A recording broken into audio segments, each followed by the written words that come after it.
I was just chatting with a food truck operator here today, James, who runs Gorilla Cheese, and he was just telling me about, I met his wife for the first time, and she's really excited because now that he's in his second year of business, he's sort of got his system down. But when he was opening it, he's working 20-hour days, like getting up at 6 a.m. and not done with his day until 3 a.m.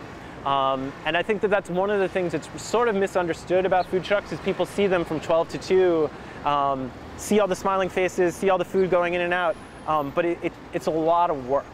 So depending on what your concept is, you might be waking up pretty early in the morning to go to a commissary to prep your food. All of these trucks are run out of Department of Health approved commissaries or commercial kitchens where all the food is made.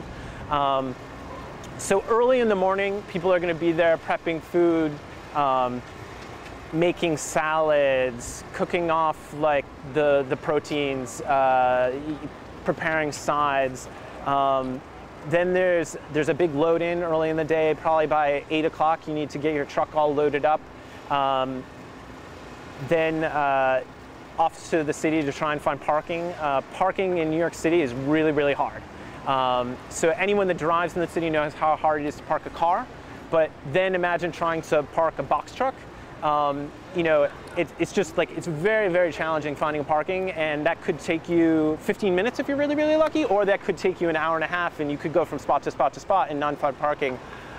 Once you're set up, you need to get all your equipment ready, up to temp, prep everything on the truck, get ready for service, make sure all your paper products are in the right place so that once you start service, you can go really fast. Then service is going to go by like a snap. From 12 to 2, most of the savory trucks really do most of their business at lunch. It's just going to be a whirlwind of customers and food and trying to keep up with the demand. Most of the trucks will run 2 meal periods a day, so maybe a lunch and a dinner. And in the middle of the day, they might move from one location to another, so it's off again to find a new parking spot for dinner.